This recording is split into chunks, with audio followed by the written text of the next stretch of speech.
सुगमानन्दना सिद्धिविनायक श्रीगजानना लम्बोदर विघ्नेश्वर गणेश गणपति जगद्रक्ष. సంపూర్ణ మహాభారతం పాండవుల అజ్ఞాతవాసం ముగిసిన తదుపరి భవిష్యత్ కార్యాచరణ ఏంటి? నాటి భారతం నేటి భారతంలోని యుద్ధ పరిస్థితులు ఏంటి? యుద్ధ నియమాలేంటి? ధర్మంపై అధర్మాందే పైచేయి అయినప్పుడు జరిగే పరిణామాలేంటి? నేటి ప్రజాస్వామ్యంలో ఓట్ల రాజకీయాల యుద్ధానికి నాటి మహాభారత యుద్ధానికి పోలికలేంటి, భేదాలేంటి? మరి అజ్ఞాతవాసం ముగిసిన తదుపరి యుద్ధానికి దారితీసిన పరిస్థితులేంటో ఇప్పుడు మనం చూద్దాం. ఉత్తరాభిమన్యుల వివాహానంతరం ఒకనాటి ఉదయం విరాట, ద్రుపద, వసుదేవ, కృష్ణ, బలరామ పాండవులెల్లరూ కూడా సభాభవనంలో ఆసీనులైనారు. ఆ సమయంలో శ్రీకృష్ణుడు లేచి నిలబడి సభనుద్దేశించి ప్రసంగిస్తూ, మీరందరూ శ్రద్ధగా వినండి అంటూ అతడిలా పలకసాగాడు. మహారాజులారా, మనకందరికీ పాండవులంటే ఒళ్ళమాలిన అభిమానం. అందుచే వారి భవిష్యత్తు విషయాలై కొన్ని సంగతులనిచ్చటి నేను మాట్లాడదలుచుకున్నాను. మాయావి అయినటువంటి శకుడు కపట దూత్యం ఆడి పాండవ రాజస్త్రీని హరించాడు. అలనాటి న్యాయం ప్రకారం పాండవులు 12 ఏండ్లు అరణ్యవాసమునకు, 1 సంవత్సరం అజ్ఞాతవాసంను పూర్తి చేయుట కూడా అందరికీ తెలిసిందే. మరి ధర్మం ప్రకారంగా ఇప్పుడు పాండవుల రాజ్యం వారికి చెందవలసి ఉంది. అధర్మంగా లభించే అమరాధిపత్యమైనా సరే ధర్మరాజు స్వీకరించడని మనందరికీ తెలుసు. మరి ధర్మబద్ధంగా అతనికి రావలసినటువంటి రాజ్యాన్ని దుర్యోధనుడు ఇస్తాడా, ఇయ్యడని కూడా మనకు తెలుసు. కానీ ఇచ్చునేమో, ఎవడెరుగుదురు. కాన ఇటువంటి పరిస్థితుల్లో మనము ఒక దూతను హస్తినాపురానికి పంపుట యుక్తమని నాకు తోస్తుంది. ఇకపైన పెద్దలైనటువంటి మీరందరూ కూడా యోచించి తగు నిర్ణయాన్ని తీసుకోదురుగాక అని శ్రీకృష్ణుడు కూర్చున్నాడు. ఈ దూతను పంపే విషయంలో బలరాముడు, సాత్యకి, ద్రుపదుడు అందరూ కూడా విభిన్నమైనటువంటి అభిప్రాయాలను వెలిబుచ్చారు. అప్పుడు ద్రుపదుడు మాత్రం మాట్లాడుతూ, ఆ సుయోధనుడు మూర్ఖుడు, మన మంచితనమును అసమర్థతగా భావించే దురభిమాన ధనుడు. ధృతరాష్ట్రుని కొలువులో ఉన్న కారణంగా భీష్మ, ద్రోణ, కృపాదులు ఎవ్వరు కూడా వానిని కాదనలేరు. కర్ణుడును శకునియు పగను ఎగద్రోయుదురే గాని శాంతిని వర్ధిల్లనీయరు. అందుకే దుర్యోధనుడు ఈపాటికే యుద్ధ సన్నాహాలతో సిద్ధమై ఉండునని నాకు తోస్తుంది. కాబట్టి ముందుగా క్షత్రియులైనటువంటి వారు ఎవరినైతే కోరుతారో, ఎవరైతే ముందు వెళ్ళి కోరుతారో వారి పక్షం వహించే సాంప్రదాయం ఉంది. అందుకే ముందుగా మనకు కూడా అనుకూలమైనటువంటి రాజుల వద్దకు మన దూతలను పంపవలసి ఉంది. అలా మనం మద్ర, కేకయ, కాంబోజ, కళింగ, చేది దేశాధిపతులకును తక్కిన మనకు ఎవరైతే స్నేహితులుగా ఉంటారో వారందరికి కూడా ఆహ్వానం పలకాలి. తర్వాతనే మన దూతను హస్తినాపురానికి పంపుదామని తెలిపాడు ద్రుపద మహారాజు. శ్రీకృష్ణునితో సహా అందరూ ద్రుపదుని మాటలను అంగీకరించారు. పాండవ పక్షాన యుద్ధం చేయుటకు సిద్ధులకు రాజులందరినీ సమీకరణ పూర్తి కాందే రాయబారం పంపకూడదని నిర్ణయాన్ని తీసుకున్నారు. అలా బల సమీకరణకై దుర్యోధనుడు, అర్జునుడు కూడా ఇద్దరు శ్రీకృష్ణుని సహాయం కోరడానికై వెళ్ళారు. అక్కడ ద్వారకలో శ్రీకృష్ణుడు నిద్రావస్థలో ఉన్నాడు. అప్పుడు సుయోధనుడు అతడి యొక్క తలభాగం వైపు కూర్చున్నాడు. పాదాక్రాంతుడై పార్థుడు వేచి ఉన్నాడు. నిద్రలేచినటువంటి నీలమేఘశ్యాముడు తొలుత పార్థుని, పిదప గాంధారీనందనుని చూసి పలకరించి కుశల ప్రశ్నలు అడిగాడు. ఏం పని మీద వచ్చారు బావలు అని అడిగాడు. కృష్ణ, జరగపోయేడి కురు సంగ్రామ యుద్ధం మీకు తెలిసిందే కదా, నీ సహాయార్థమై వచ్చాము అని చెప్పారు ఇద్దరు. అప్పుడు శ్రీకృష్ణుడు, ధార్తరాష్ట్ర, ముందుగా వచ్చినది నీవే అయినా నేను మునుముందుగా చూసింది అర్జునుణ్ణి. అయినను మనమందరం బంధువులమే కదా, నేను ఇరువురికి సహకరిస్తాను. యుద్ధమున నన్ను సైతం నిలవనింపగల నారాయణ గోపాల సైన్యం నాకు కలదు. వారేమో యుద్ధం మొదలింతురు. వారందరూ ఒక వాట, మరి నేను ఒక వాట. కానీ నేను యుద్ధము చెయ్యను సుమా. కేవలం మాట సాయం మాత్రమే చేసి పెట్టదను. ఇందు నీకేది కావాలనో కోరుకొను ఫల్గుణ అని అడిగినంతనే విజయుడు శ్రీకృష్ణున్నే తన భాగంగా వరించాడు. యుద్ధ సైన్యమును తన భాగంగా గ్రహించి వెడలిపోయినాడు దుర్యోధనుడు. బలరాముడు తటస్థంగా ఉండడం, మద్రదేశాధీశుడైనటువంటి శల్యుని తన పన్నాగం ద్వారా తన వైపు తిప్పుకున్నాడు దుర్యోధనుడు. సాత్వత వంశీయుడైనటువంటి సాత్యకి పాండవుల పక్షం చేరాడు. ఇలా వివిధ దేశాల రాజులు కౌరవ పక్షమందు కొందరు, పాండవ పక్షమందు కొందరు చేరారు. కౌరవ పక్షాన 11 అక్షౌహిణుల సైన్యం చేరింది. పాండవ పక్షాన 7 అక్షౌహిణుల సైన్యం బలంగా చేరింది. తదుపరి పాండవులు ద్రుపద పురోహితుణ్ణి రాయభారిగా అక్కడికి పంపడం, అక్కడ కూడా సంధి విఫలం కావడం జరిగింది. అలాగే కౌరవులు తమ రాయభారిగా సంజయుని పంపడం జరిగింది.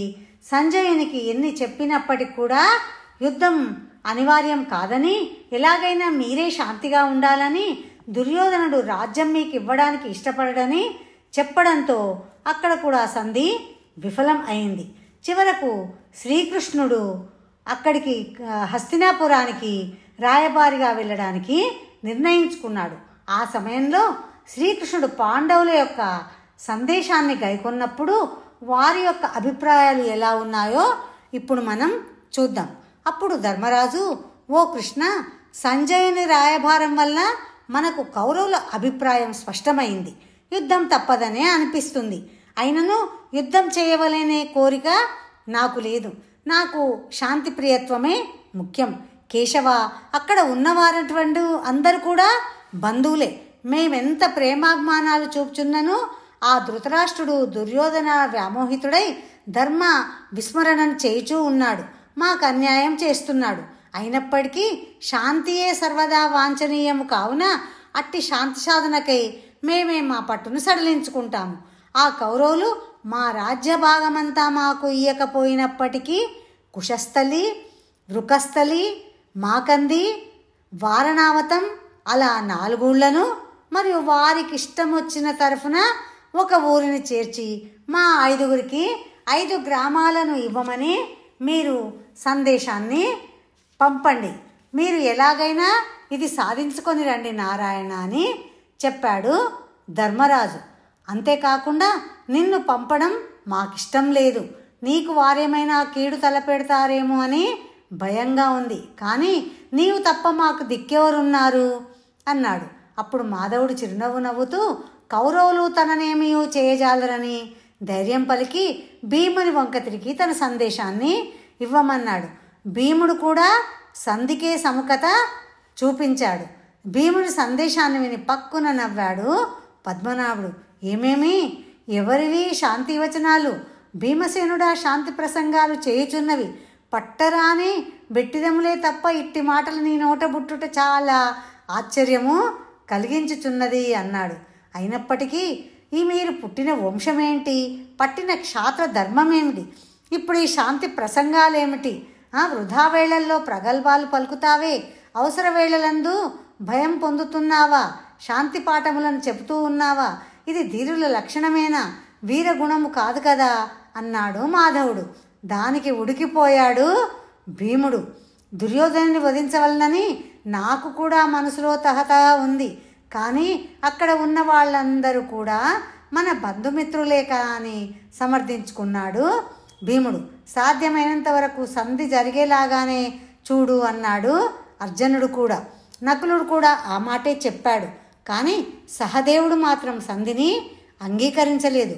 మా అన్నయ్యల ధర్మదృష్టి దొడ్డదియే ఉండవచ్చు.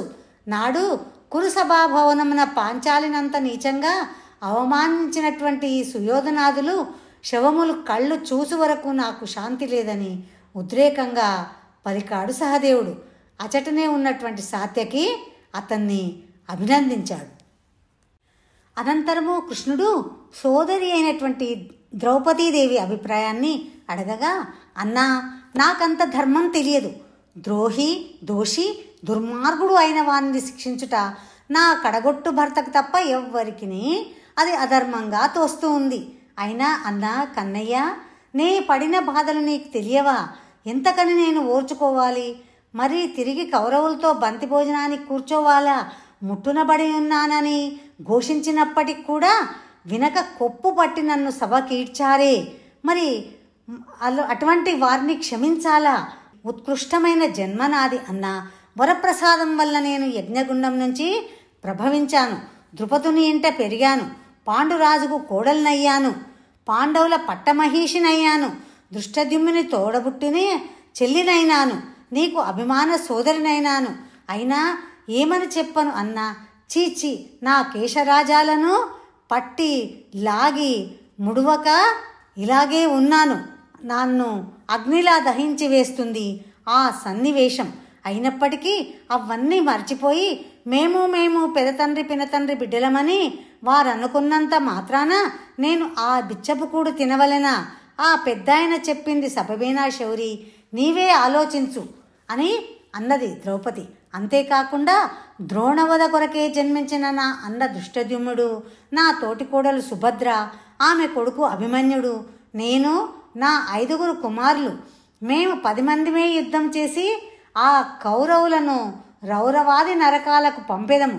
మా పగ మేమే తీర్చుకుందుము అనుచు వీరావేశంతో కన్నులందు నీరు రాగా ఆమె విలపిస్తూ చెప్పిందనమాట. దానికి శ్రీకృష్ణుడు ఓదార్చు, 13 సంవత్సరాలుగా దుఃఖించుచున్నా దుఃఖమింకా చాలులే చెల్లెమ్మ. ఇకపై కౌరవ స్త్రీలు ఏడ్చెదరు లెమ్ము.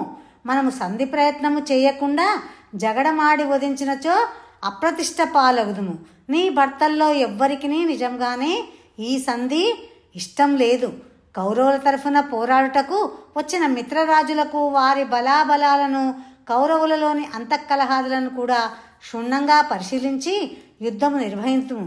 నేనే స్వయంగా హస్తినకు పోవుచున్నాను. నీ కరుదీరా వారి శవాలను చూచెదవు, దిగులు పడకు చెల్లి అని ఆమెను ఓదార్చాడు శ్రీకృష్ణుడు.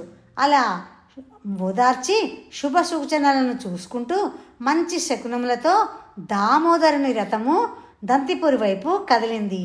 అక్కడ శ్రీకృష్ణుని రాయబారం ఎలా జరిగిందో మనం ఇంకొక వీడియోలో చూద్దాం.